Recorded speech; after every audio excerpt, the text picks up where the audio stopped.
Fenómeno de la prevención del acoso laboral y sexual en el trabajo. Fíjense que esto puede ser visto desde varias aristas, ¿no? La primera de ellas, pues, sería el enfoque legal, este, porque por supuesto que todos los países tienen su forma de legislar al respecto. Y todo esto, bueno, pues siempre está visto como un fenómeno político. Eh, Sin embargo, la forma en la que yo les voy a platicar sobre este fenómeno es desde la perspectiva del comportamiento. Es decir, como ya comentaba Fernanda, yo soy psicólogo de profesión y, para ser preciso, soy psicólogo de la salud ocupacional. Y entonces, a mí me toca ver cómo transformar comportamientos que pueden estar siendo lesivos para la seguridad y salud en el trabajo y hacerlo de forma eficaz y eficiente. Entonces, por esa razón les voy a platicar hoy sobre estos temas. ¿Qué vamos a platicar? ¿Qué les voy a platicar el día de hoy? ¿Qué es y cómo lo identificamos? Siempre todas las cosas que hacemos en la seguridad y salud en el trabajo, primero necesitamos métodos eficientes y eficaces para poder diagnosticar qué es lo que queremos ver, ¿no? Luego les voy a platicar un poquito de cómo se puede intervenir. Esto va a ser como lo más en lo que voy a ahondar un poco más. ¿A qué dificultades nos podemos enfrentar cuando estamos implementando estrategias de erradicación de la violencia y del acoso sexual? Y bueno, pues cómo lo podemos hacer con una perspectiva de género.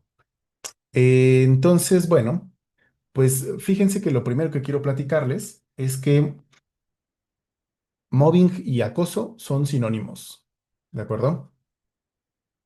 Pero lo que ocurre es que hasta hace todavía unos años se estudiaba el acoso y el acoso sexual como fenómenos aislados en la seguridad y salud en el trabajo. Con el tiempo nos fuimos dando cuenta que estas cosas no ocurren aisladas, es decir, hay giros de trabajo o hay áreas de trabajo donde estos fenómenos ocurren con mayor frecuencia.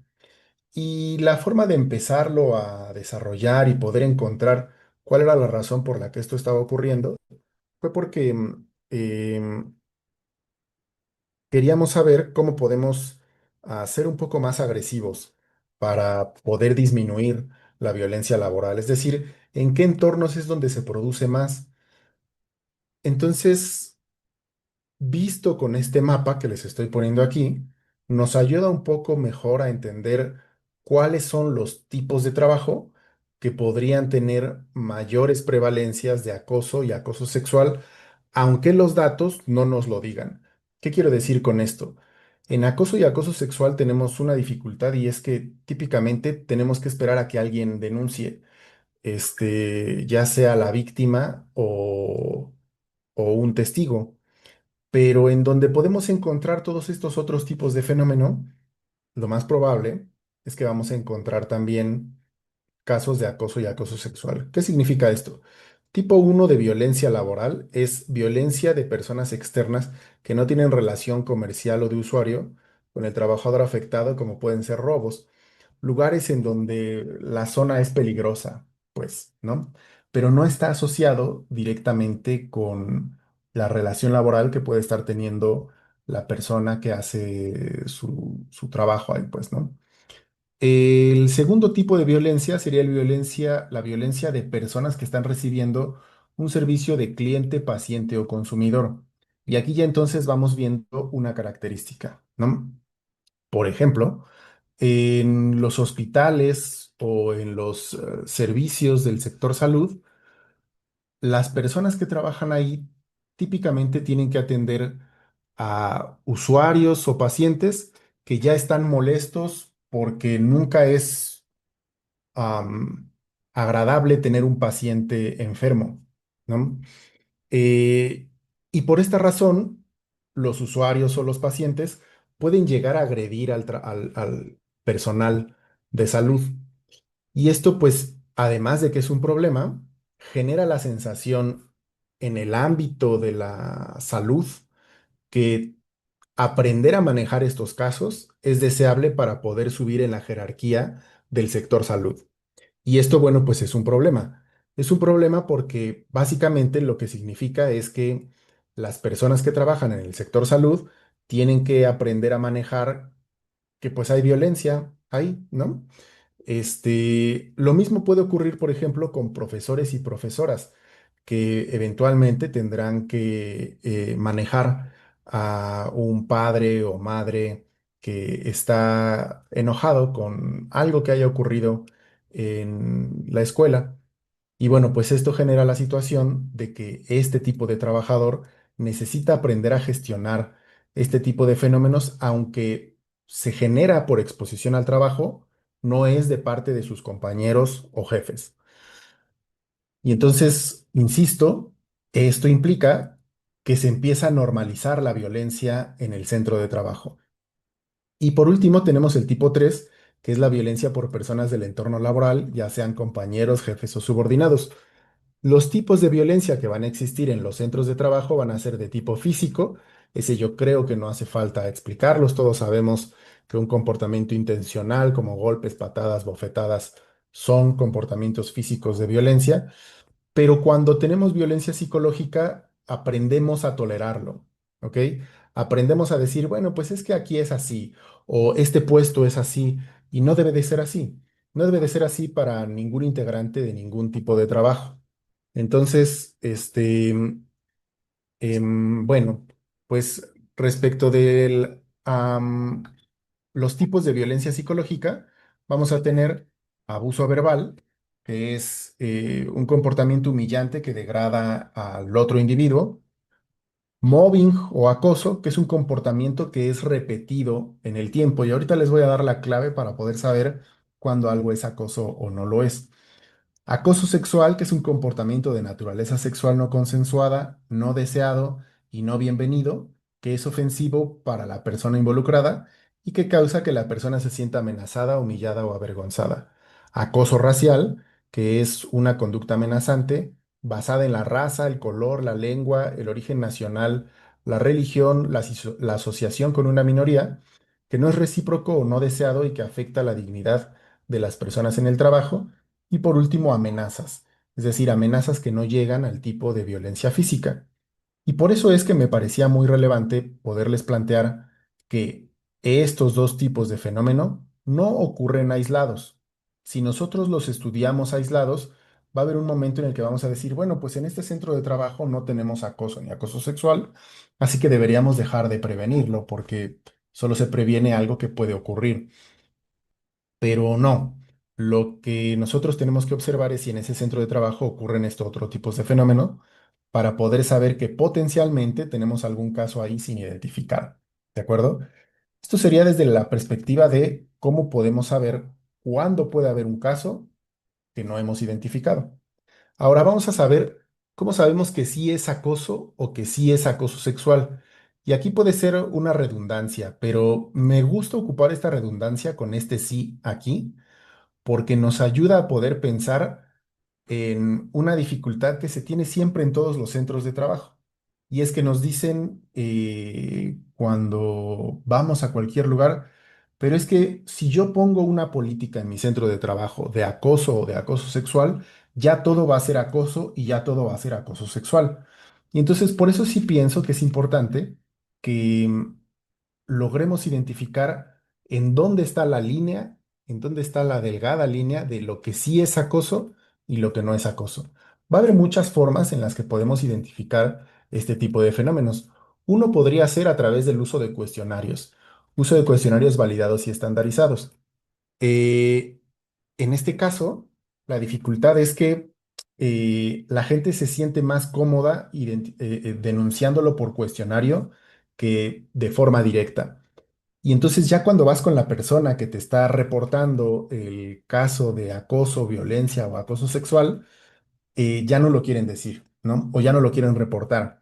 Y tú lo que necesitas son datos o es información para poder hacer una investigación y, bueno, pues aplicar el reglamento de la organización.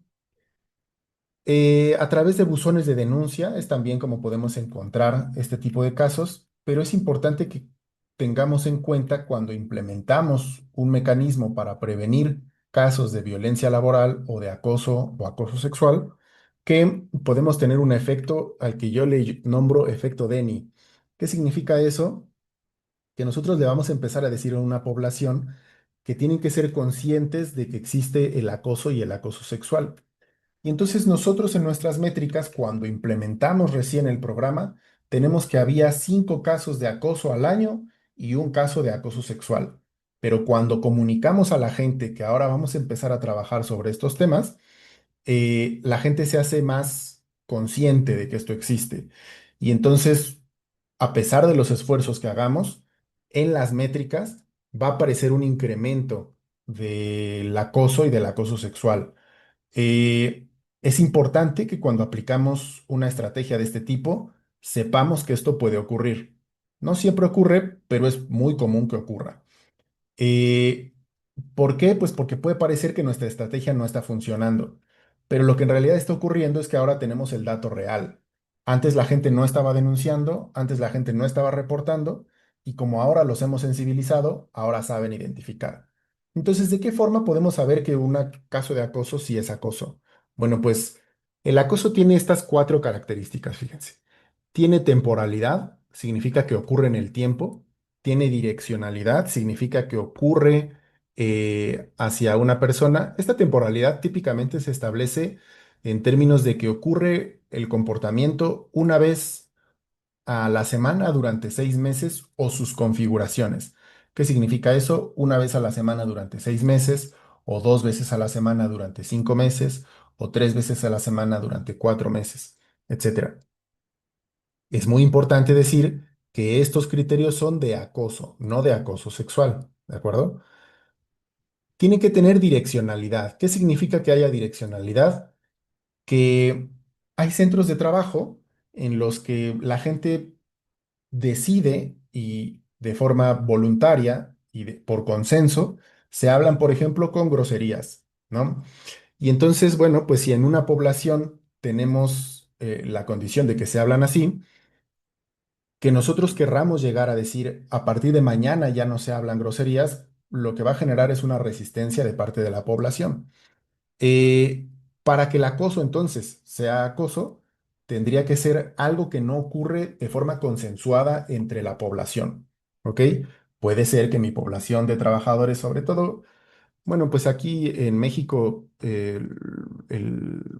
la gente operativa es la que más ocupa este tipo de comportamiento. Debe de haber intencionalidad, es decir, la intención tiene que ser dañar o hacer que la persona renuncie o hacer que la persona le perjudique el comportamiento que se está teniendo hacia ellos, y debe ser susceptible de ser verificado. Y hay 2 condiciones para que pueda ser verificado. Uno, que haya evidencia o que haya testigos. Y dos, que no sea derivado del comportamiento del trabajador. Y por eso acá viene como que no es acoso. Que no es acoso, el cumplimiento de políticas y normas no es acoso. Por ejemplo, si yo en mi centro de trabajo necesito que mi trabajador use casco y yo le pido al trabajador que use casco, eso no puede ser considerado como acoso. Bajo estos criterios, el de temporalidad, direccionalidad e intencionalidad, el trabajador podría decir, pero bueno, es que Carlos me dice una vez a la semana durante un año que llevo trabajando aquí que me tengo que poner el casco y que si no, me van a despedir. Y esto solo lo hace conmigo porque soy el único que no se pone el casco. No puede aplicar ahí el caso de volverse acoso, acoso laboral, porque lo que se está aplicando es una política y una normativa del centro de trabajo. ¿Qué más no es acoso? La retroalimentación constructiva. Cuando a un trabajador se le está diciendo que, bueno, pues no está cumpliendo con los estándares o con las expectativas que se tienen de él o de ella en el trabajo, eso no es acoso. Y a nosotros, administrando buzones de denuncia, nos ha llegado a ocurrir que hay personas que no les gusta que les den retroalimentación y entonces denuncian la retroalimentación como acoso.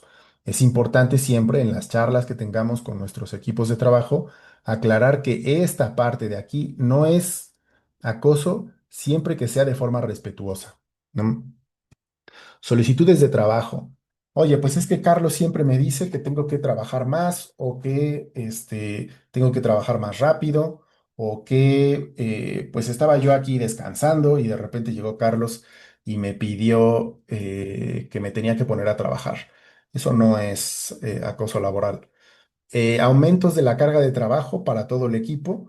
¿Qué significa eso? Que si yo estoy aumentando la carga de trabajo solo para una persona, entonces sí puede entrar en las condiciones de acoso. Pero si está aumentando porque el volumen de trabajo está aumentando para todos y todos estamos haciendo un esfuerzo mayor, pues no puede ser acoso laboral. Y tener debates o diferencias de opinión. Entonces, es común que en los trabajos tengamos pues por ejemplo, le vayamos a diferentes equipos de fútbol o tengamos ideas distintas o formas de ver el mundo distintas. El hecho de que compartamos nuestros puntos de vista no lo hace acoso laboral. En ocasiones, quienes tienen la mayoría de una opinión en un centro de trabajo, llegan a emitir solicitudes de investigación de acoso en contra de las personas que no comparten esa misma visión. Y es importante que sepamos y que reconozcamos esto porque de otra manera, bueno, pues podemos empezar a calificar casos de acoso laboral que no lo son. Respecto de acoso sexual, aquí miren, tenemos una dificultad. Tenemos una dificultad porque el acoso sexual es sensible a la cultura. Sería mucho mejor, la verdad, que fuera igual de fácil de definirlo como al acoso. Pero dependiendo el lugar en donde estamos del mundo, quiero decir, es que un comportamiento se va a volver un comportamiento de acoso sexual o no. Todos los comportamientos de acoso sexual entran en estas tres variables. Son fenómenos verbales, físicos o no verbales. Es decir, puede ser algo que se dice, puede ser un tocamiento o acercamiento, o puede ser un tipo de mirada o algo que no se dice, pero un sonido que se hace. Sin embargo, quiero contarles que hace un año tuve la oportunidad de hacer una estancia en Inglaterra. Y en Inglaterra no, en la universidad en donde estaba haciendo la estancia, no tenían baños de hombres y mujeres, solo tenían baños. Y cuando les digo esto, no me refiero solo a los baños en donde uno entra a hacer del baño, me refiero a los baños para bañarse. Entonces a mí me gusta nadar y en el gimnasio pues no había baños de hombres y mujeres. Y lo común ahí es que hombres y mujeres compartan el baño para bañarse. Eso en mi país, en México, si un hombre entrara a un baño de mujeres, sería acoso sexual. Lo que es más, en las albercas en donde se va a hacer ejercicio en México, típicamente hay baños de hombres, niños, mujeres y niñas. Y los hombres no pueden entrar a los baños de niños, ni las mujeres al de niñas, y bueno, pues todas sus configuraciones. Pero en Inglaterra no hay baños de niños, niñas, hombres y mujeres, lo que en todo caso significa que, bueno, pues todos se bañan en el mismo lugar. Eh, Aunque hay sensibilidad cultural, habría que aceptar la cultura del lugar en donde estamos desarrollando el trabajo. ¿Qué quiero decir con esto? Podríamos tener un patrón o una organización que es de capital inglés, por ejemplo, ¿no? Y que dijera, bueno, pues yo no voy a poner baños para bañarse de hombres y mujeres, va a ser un baño nada más. Y bueno, pues si en la legislación y en la cultura del Ecuador se percibe esto como acoso sexual, se tiene que adaptar a la cultura del lugar en donde se está llevando a cabo la actividad. Por esa razón es muy importante hacer la aclaración que aquí hay una sensibilidad cultural. Otro detalle que existe es la forma en la que nos referimos a nuestros pares. Entonces, lo mismo, en Inglaterra es común hablar de cómo de bien se le ve la ropa a alguien o cómo de mal se le ve la ropa a alguien. Y bueno, pues seguramente ustedes han visto eh, en la televisión o en alguna serie que esto es común, es así. Ellos les gusta vestirse bonito y entonces dicen que te ves muy bien con esa ropa, pero atribuyen algo a tu físico. Y entonces, por ejemplo, en mi caso, en alguna ocasión me decían, esa camisa se te ve muy bien porque tus hombros se ven bonitos. En México eso, eh, quizás no los hombros, pero sí había partes del cuerpo que a mí me parecía escandaloso cómo se referían, ¿no? Insisto, es sensibilidad cultural, son diferencias culturales. En el Ecuador, ustedes tienen que saber cuáles son esas sensibilidades para poder decir esto sí se puede y esto no se puede. Luego entonces, esto es un fenómeno de consenso, ¿ok? ¿Y qué no es acoso sexual? Insisto sobre la sensibilidad cultural, pero hay dos tipos de enfoques. Miren, en México tenemos un enfoque al que se le nombra, este enfoque estaba antes de la presidenta que tenemos ahorita y está en modo de transición a este otro. Y es un modo de transición, es un modelo que se llamaba no es no. Y entonces para que no es no exista y que el acoso sexual exista, significa que cuando se hace una invitación a salir y la persona dice que no, entonces ya no se puede volver a insistir en salir. Cuando una persona le quiere dar un beso a otra persona y la persona dice que no, entonces la otra persona ya no podría insistir en dar un beso. En España tienen otra forma de ver este mismo fenómeno, al que le nombran sí es sí, lo que en todo caso implica que hay que preguntar. Entonces se pregunta, ¿te puedo dar un beso? Y entonces cuando la respuesta es sí, entonces es sí. Si no hay pregunta, se puede atribuir como acoso sexual. Un caso muy famoso respecto de este tema es el caso del Mundial Femenil, en donde el presidente le da un beso a una jugadora de fútbol. Y entonces, bueno, lo que le aplicaron al presidente de la federación fue que nunca le había dicho que sí, él no le había preguntado, y entonces, bueno, pues se lo calificaron como acoso sexual. En todo caso, insisto, estos son fenómenos de sensibilidad cultural y de consensos políticos. Y bueno, ¿cómo podemos saber que un fenómeno de acoso o de acoso sexual puede generar efectos en la salud? Bueno, pues fíjense que este es un modelo de adaptación de Rothman, de epidemiología, y lo que dice básicamente es que siempre hay susceptibilidad para padecer alguna condición. En este sentido, la susceptibilidad es pertenecer a un giro de trabajo, como ya les platiqué, un giro de trabajo, ser médico o ser enfermero, médica o enfermera, implica que atender pacientes y atender usuarios me pone en una posición en la que la persona puede venir enojada y entonces mi giro es susceptible a vivir no solo acoso, sino violencia en general y por lo tanto, como ya les platiqué antes, se haga más susceptible a que el acoso se normalice en mi centro de trabajo. Un estado de susceptibilidad para padecer estas condiciones efectivamente es ser mujer y ser de alguna minoría activa. Este concepto de minoría activa es un concepto un poquito antiguo, pero aplica para esta condición. Se los quiero platicar de esta forma. En México, por ejemplo, más del 60% de la población tiene mi tono de piel, pero las personas que típicamente tienen mejores posibilidades económicas y, bueno, pues de oportunidades, no tienen mi tono de piel. Aunque son una minoría, activamente la minoría activa se representa en un tono más oscuro de piel. Entonces, en ocasiones, en las legislaciones se plantea pertenecer a una minoría y esto genera disputas legales y genera disputas de, bueno, pues es que tú no puedes ser de una minoría porque la mayoría en México o en el Ecuador podría ser, es del mismo tono de piel que tú tienes. Genera dificultades nuevamente cuando hablamos, por ejemplo, de una minoría y lo atribuimos a mujer. En México el 52% de la población son mujeres. Entonces, esta disputa legal entraría en activo cuando se dice, pero las mujeres no son minoría, son mayoría.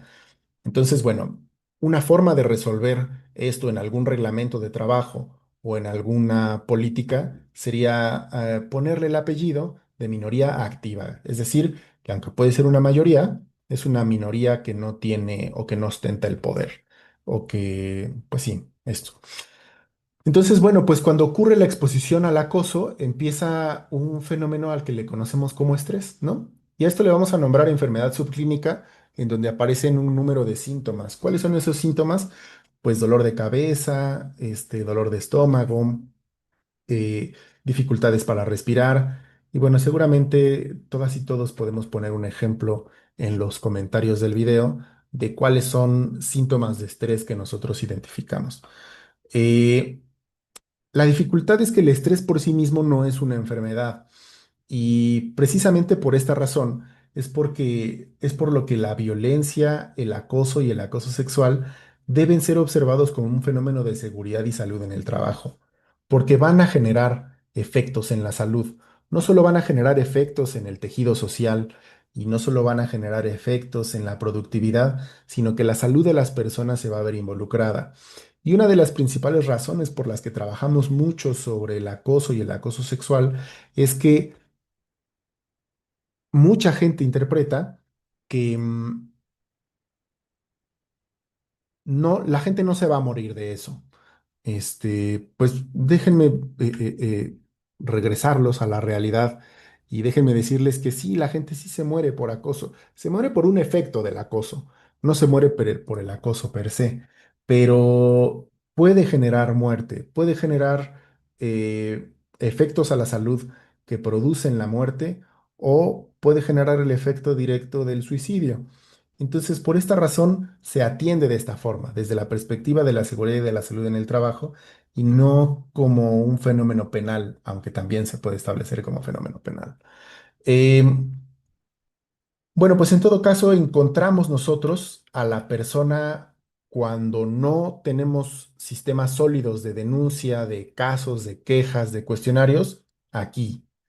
Lo vamos a encontrar en nuestras organizaciones cuando ya tiene algún síntoma, cuando vemos que no puede dormir bien, cuando vemos que tiene ansiedad, cuando vemos que tiene pues alguna condición grave de estrés, un estrés postraumático, burnout o trastornos depresivos.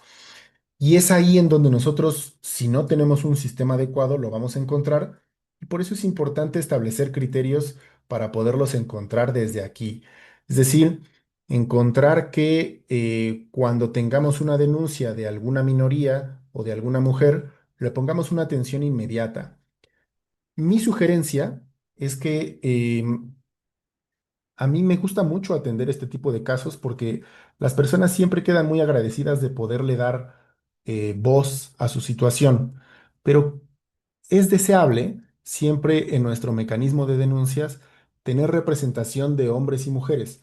¿Por qué razón? Porque cuando una mujer está siendo expuesta a acoso sexual, es un poco difícil que se vaya que vaya abiertamente a hablar con un hombre de la situación que le está pasando en ese momento. Por esa razón, todos los mecanismos de recepción de denuncias deben de estar diseñados también para poder recibir denuncias de mujeres o de algún tipo de minoría. Entonces, si en nuestra población de trabajadores tenemos personas que hablan alguna lengua indígena, tendríamos que tener en el lugar en donde aceptamos o donde recibimos esas denuncias, gente que hable estas lenguas también. Entonces, bueno, pues llega hasta acá. ¿Cómo lo manejamos? Pues miren, esta tablita se las regalo. Es una tablita que está originalmente pensada por Paul Landsbergis, pero yo le hice esta modificación en mis estudios de doctorado para poder establecer junto con mi equipo de trabajo, cuáles serían mecanismos para poder intervenir. Miren, para todas las condiciones de trabajo, todas las condiciones psicosociales, hay cuatro niveles de intervención. Hay niveles desde legislación de política y política pública, hay niveles desde la responsabilidad exclusiva del empleador o de condiciones organizacionales, hay desde las características laborales y de interfase individuo-trabajo. Resulta pues que en muchos trabajos, para poder intervenir sobre acoso o acoso sexual, lo que dicen es, bueno, pues hay que intervenir sobre, lo más terrible es, hay que hacer que a la gente la acosen menos. Es decir, vamos a intervenir sobre los acosados. Este, y esto, bueno, pues por principio de cuentas, no es ético. Lo otro sería, vamos a intervenir sobre los que hacen el acoso. Y puede ser que ahí tengamos un poquito de mayor éxito, pero en el entorno en donde ocurre que hay un acosador y un acosado, existe un entorno que lo permite. Entonces, trabajar sobre ese entorno genera muchísimo mejores resultados. Incluso les quiero comentar que derivado de mis estudios de doctorado, esta parte, la parte primaria, cuando se aplica de forma, bueno, pues aquí le vamos a decir vertical porque la tabla así nos lo plantea, pero a este fenómeno se le conoce como un fenómeno horizontal, ¿no? Y es que hacemos intervención primaria, es decir, preventiva, como dice el nombre de la charla, prevención, pero lo hacemos siempre para prevenir que exista en términos de leyes. ¿Qué leyes pueden haber? Pues leyes de cero tolerancia al acoso sexual, campañas nacionales de sensibilización, porque se hace como fenómeno de política pública, quiero insistir. La aplicación, pues, de la política pública es un fenómeno de tercer nivel, se le llama, en la intervención.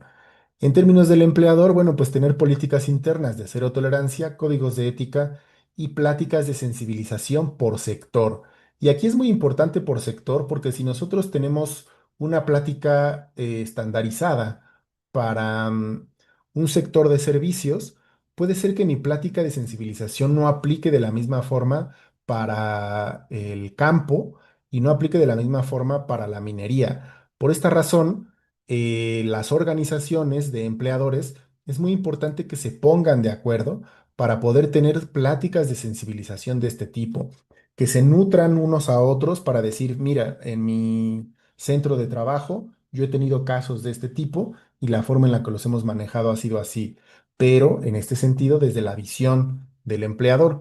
En características laborales, bueno, pues esto que les platicaba antes, tener baños para hombres, mujeres, y en algunos lugares se está teniendo ahora baños de hombres, mujeres y un tercer baño. Entonces, bueno, pues a este típicamente le llaman baño inclusivo. Entonces, bueno, esto depende del lugar en donde estamos trabajando. Eh, y este, fíjense que es uno muy fino, pero nosotros lo encontramos mucho en los centros de trabajo. Fíjense que nosotros hemos encontrado gente del área de calidad que es muy estricta y que la gente en el centro de trabajo los percibe bajo esta condición, bajo la condición de que, mira, esta gerente de calidad es acosadora porque siempre está diciendo que nos va a correr, siempre nos está, insinuando que hacemos mal el trabajo, pero nos humilla en frente de los demás, pero la calidad está muy bien en el trabajo. Y entonces para el patrón, para la persona que tiene que tomar la decisión de rescindirle el contrato, porque tiene muchas denuncias de acoso laboral, le cuesta mucho trabajo rescindirle la relación laboral. Y por esa razón permanecen. Cuando eso ocurre, nuestra recomendación es que se genere como un fenómeno de ruido.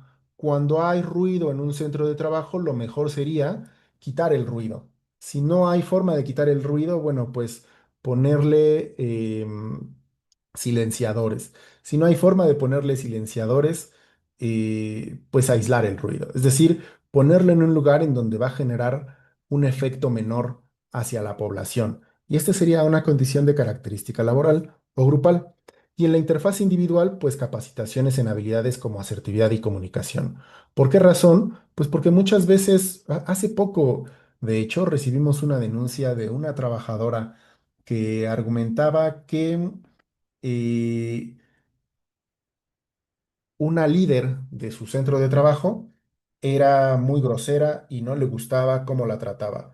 Y mientras estuvimos conversando con ella, terminó por decirnos que la verdad es que ella veía a la líder como una mujer fuerte, como una mujer poderosa y que le gustaría comportarse como se comporta ella porque aunque tuviera que manejar una situación muy difícil, siempre lo hacía con una sonrisa y siempre salía avante con la condición. Entonces lo que teníamos ahí era una condición de bajas habilidades de comunicación y de bajas habilidades de asertividad para poderle decir a la persona te admiro. Lo que había ahí era admiración y no era un caso de acoso laboral, ¿no? Y bueno, pues les quiero dejar toda la demás tabla porque En términos secundarios es cuando empiezan a aparecer los síntomas, que son esta exposición a la que le estaba platicando antes, esta de aquí. Y la terciaria es ya cuando tenemos el caso. Y solo me voy a detener tantito aquí para poderles decir que, pues la terciaria es muy concreta, ¿no? Tiene que haber sanciones penales para agresores y reparación del daño para las víctimas.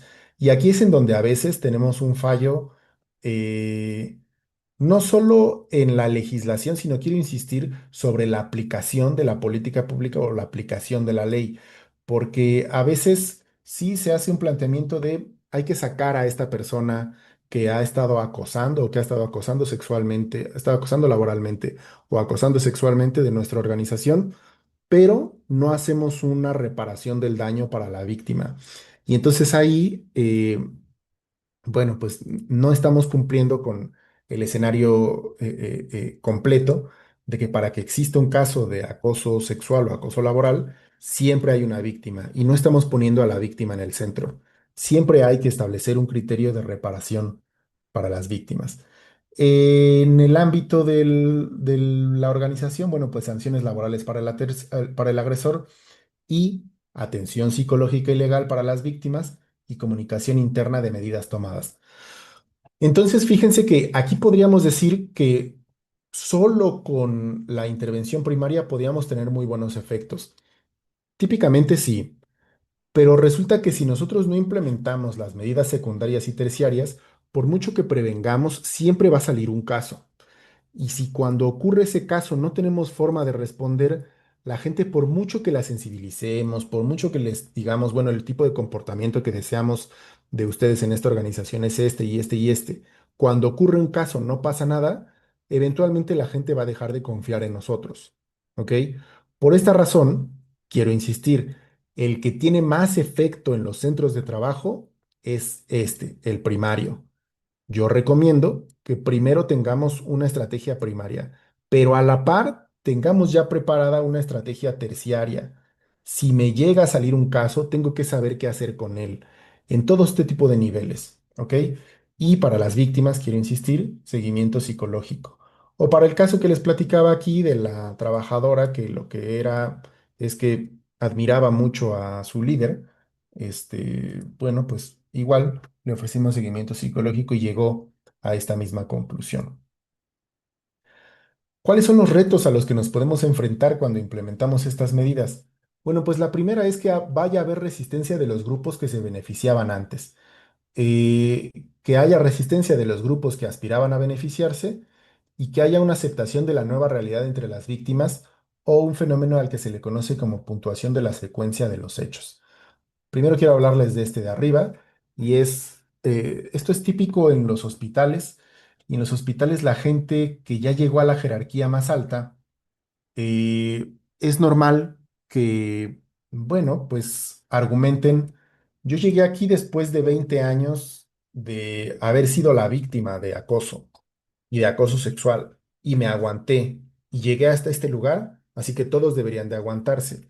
Y esta persona va a presentar resistencia aunque sabe lo que se siente ser acosado, aunque sabe lo que se siente, cuáles son los efectos que puede llegar a tener por vivir esta situación, no está pensando en, como yo ahora soy la persona que tiene la jerarquía más alta, yo puedo tomar la decisión de que esto ya no va a ocurrir en mi centro de trabajo. Esto es desafortunado, pero es normal, ¿ok? Es normal que la gente diga, yo la pasé muy mal, así que los que están abajo de mí la van a pasar mal hasta que lleguen a mi puesto. Y lo mismo para los que vienen a la mitad, ¿no? Es decir, quienes tienen una jerarquía media digan, yo a los que están debajo de mí los voy a atormentar porque a mí me han atormentado mucho y voy a aceptar el tormento de parte de las personas que están arriba de mí porque, bueno, pues de esta forma, voy a perpetuar el estado en el que están las cosas. Y bueno, pues resulta que siempre las personas entonces, cuando son víctimas de acoso psicológico o de acoso sexual, eh, a veces no es la primera vez que ocurre. Y a este fenómeno es al que se le nombra puntuación de la secuencia de los hechos. ¿Qué significa eso? Significa que, para ponerlo como un ejemplo muy sencillo, piensen si tienen hijos en sus hijos. Y entonces los hijos o los niños típicamente pelean diciendo, él empezó, no, él me hizo primero, no, pero es que él primero me dijo, pero es que él me hizo antes. Y entonces a eso se le conoce como puntuación de la secuencia de los hechos. Es muy difícil eventualmente, haciendo una investigación de acoso, encontrar cuál es el momento en el que deberíamos de empezar a contar. A partir de aquí fue donde empezó el fenómeno. Porque típicamente ocurre que tenemos una persona nueva y se la agarran con esa persona nueva, porque la persona que está sustituyendo antes era la acosada. Y entonces este tipo de comportamientos se vuelven difíciles de erradicar por estas resistencias. En mi experiencia, lo que mejor funciona es ir a las organizaciones, hablar sobre el tema, sensibilizar y decir, poner este ejemplo de la puntuación de la secuencia de los hechos. Y típicamente la misma solución que se da, que puede ser ciertamente un poco injusta, pero la misma solución que se da en el hogar es la que se tiene que tomar eventualmente en las organizaciones. Sabemos que antes pudo haber ocurrido estos fenómenos, pero se terminan hoy, ¿ok? Y a partir de hoy, lo que suceda mañana me lo vas a reportar y cuando eso suceda yo tomaré en cuenta las medidas que tengo que tomar. Luego entonces, aquí tenemos dos tipos de planes de acción. Los tipos de planes de acción reactivos y los planes proactivos. Se nos complica un poco para ambos casos, pero el reactivo sería solo tener leyes, reglamentos y sanciones. Y aquí básicamente lo que va a pasar es que nos vamos a volver apagafuegos, ¿no? Vamos a tener un caso, vamos a aplicar la ley o vamos a aplicar el reglamento o vamos a aplicar la sanción que tiene que ocurrir, pero después va a ocurrir otro, porque lo que está enfermo es la organización. La violencia entonces, el acoso y el acoso sexual. Quiero que lo entiendan desde mi perspectiva como psicólogo de la salud ocupacional como una enfermedad. Y no es una enfermedad del violentado, ni tampoco es una enfermedad del violentador. Es una enfermedad de la organización. La organización está enferma porque lo permite, porque hemos trabajado tanto tiempo así que decimos, pues a lo mejor así es. Entonces, por esa razón, una estrategia proactiva sería esta condición. Fíjense que esto salió de una investigación que se había hecho en un hospital y en un hospital nadie quería denunciar casos de acoso ni de acoso sexual porque decían, pues es que así ha sido siempre. Entonces, como así ha sido siempre, es muy difícil ahora decir que eso estaba mal antes. Así que dieron un paso hacia atrás, como cuando hacemos investigaciones y prevención de accidentes, pues igualito. En lugar de registrar y de prevenir los accidentes, vamos a registrar y prevenir los incidentes o los near miss, le llaman en ocasiones, ¿no? Así que vamos a poner un comportamiento antes del acoso y antes del acoso sexual al que le vamos a nombrar comportamiento inapropiado.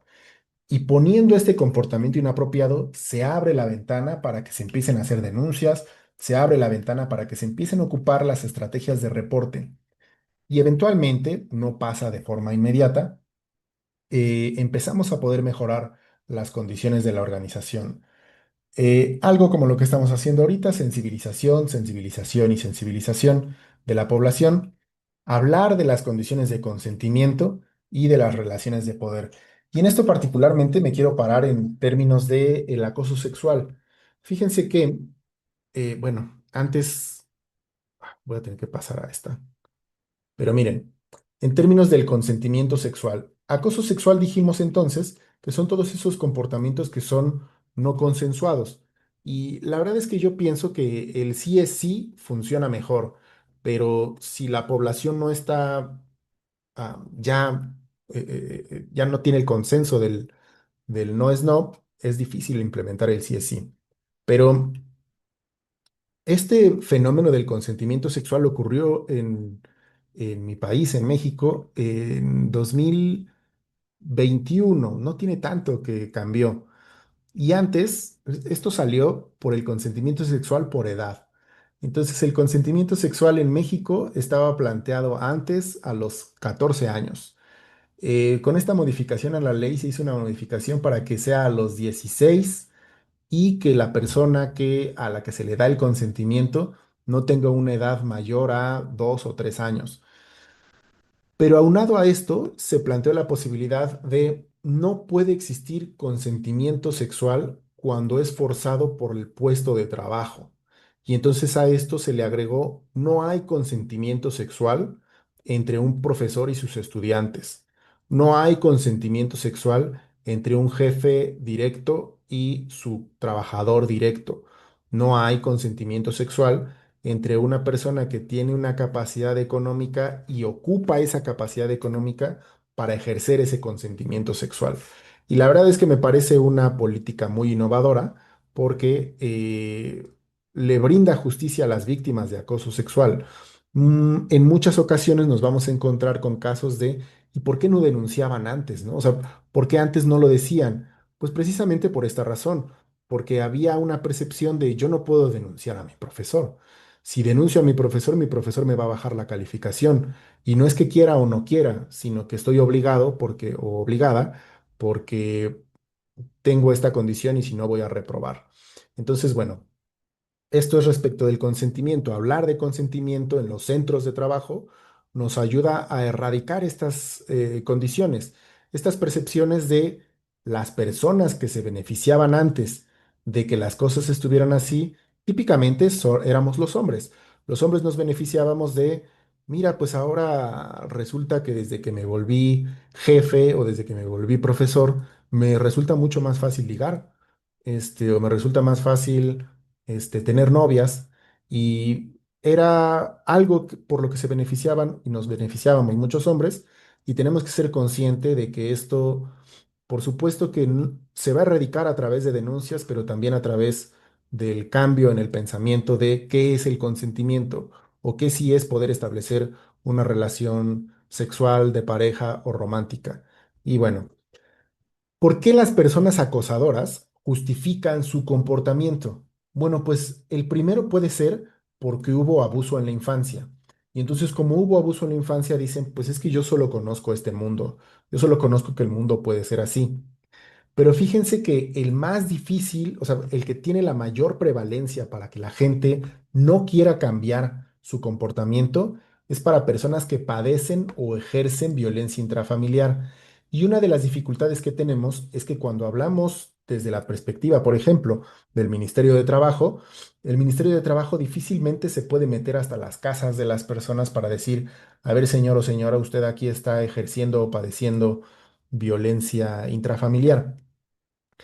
Y entonces, bueno, eso genera una condición de dificultad para el seguimiento, pero sí está evidenciado que las personas que se rehúsan, que se resisten a cambiar comportamientos que ya se les demostraron que son violentos, que ya fueron capacitados o capacitadas para que dejaran de tener estos comportamientos, padecen o ejercen violencia intrafamiliar. Si la ejercen, debe haber claridad para las personas que padecen esta violencia de que hay mecanismos para denunciar. Por esta razón, la sensibilización no puede ser exclusivamente de cosas del trabajo. Habría que estar hablando de que la violencia intrafamiliar es una condición inaceptable y que hay mecanismos para poder emitir estas denuncias. Entiendo perfectamente, en muchas organizaciones me han dicho, pero es que eso no es del trabajo. Pero el problema es que las personas que se rehúsan a cambiar su comportamiento, la evidencia muestra que muy probablemente es porque tienen esta condición. Entonces, si la persona no quiere cambiar su comportamiento, ya vimos que hicimos capacitaciones, sensibilizaciones, y cuando hicimos la sensibilización para violencia intrafamiliar, fue de las personas que se oponía para que se hablara del tema, pues ya tenemos un indicador. Y esa persona tiene que estar en la cárcel. ¿Ok? Eh, bueno, la otra sería que tienen pocas habilidades de comunicación y que tienen pocas habilidades de liderazgo. Y por esa razón, capacitar, que quiero insistir dentro de los planes que les puse, es uno de los individuales de interfase individual laboral. No es el único. Quiero insistir en que intervenir sobre estos fenómenos no es hacer una cosa, es hacer un programa que incluya todas estas condiciones y que, por supuesto, puede ser que mi trabajador o mi líder en mi centro de trabajo pues no tiene la habilidad de comunicar las necesidades y por eso grita, o no tiene la suficiente capacidad de liderazgo y nadie le hace caso y por eso, bueno, pues no consigue los objetivos que tiene y eventualmente empieza a acosar a sus trabajadores. Y el último, yo les quiero sugerir que si ustedes se quieren identificar con algo, identifíquense con algo de estos cuatro, ¿ok? Porque si ustedes me dicen que ninguno de esos cuatro aplica para si ustedes son violentos o son acosadores en su centro de trabajo, el último caso nada más es que sean psicópatas, es decir, que disfruten hacer sufrir a la gente. Y entonces, bueno, pues eso además de ser una enfermedad mental y de requerir internamiento psiquiátrico, pues les pone en una posición en la que yo como psicólogo no contrataría a una persona con estas características para trabajar conmigo. Bueno, pues regresamos nuevamente a esta parte de cómo regulamos el comportamiento. Cuando hacemos un reglamento, tenemos que dejar espacio para lo no regulable. ¿A qué me refiero con esto? Les platiqué de estos centros de trabajo en donde la gente se habla con muchas groserías o que son muy físicos los trabajos, ¿no? Y entonces se saludan de golpe en la espalda o se saludan de cosas que nos podrían parecer violentas o acosadoras. En este sentido, tenemos que conocer nuestro centro de trabajo o el área operativa en donde estamos para dejar espacio para lo no regulable. ¿Qué significa eso? Que si bien lo vamos a poner en el reglamento, aquí sí se permiten, en el área operativa se permite que digan groserías, sí vamos a poner, si la gente está en un término de consenso, pues no lo vamos a regular. Eso no lo vamos a prohibir, porque lo único que va a generar es que la gente, uno, no va a hacer caso y va a generar la percepción de que hay un reglamento que solo existe en el papel y que no se puede aplicar. ¿Ok? Bueno, ya hablamos de este tema. Y por último, también quiero platicarles del trabajo a distancia. Podemos pensar mucho que tenemos en términos de prevención, acoso laboral y acoso sexual, si mandamos a la gente a su casa, pues ya no habría acoso, ¿no es cierto? Pues, ¿qué creen que no? También a través de redes sociales, también a través de Facebook, WhatsApp, pueden estarse emitiendo este tipo de comportamientos. Tenemos que tener la capacidad para poder investigarlos, pero también quiero decirles que en ocasiones, por el hecho de enviar a la gente, a las trabajadoras a su casa, puede ser que por la obligación de estar encerradas en su casa, estén encerradas con su violentador. Por eso quiero volver a insistir que desde la perspectiva de la modificación del comportamiento, sensibilizar no es solo sensibilizar para las cosas del trabajo. Hay que hablar de la familia, hay que hablar de las cosas que nosotros aceptamos o toleramos o no deberíamos de tolerar en un entorno familiar. Y bueno, pues los quiero dejar con esta idea. Erradicar un comportamiento organizacional se parece más a erradicar una adicción que a una lista de deseos. ¿Qué significa esto? Miren, la política mexicana dice que el acoso laboral se debe de erradicar, pero siendo pragmáticos, la verdad es que es muy difícil decir mañana es cero. Eso suena más a un deseo.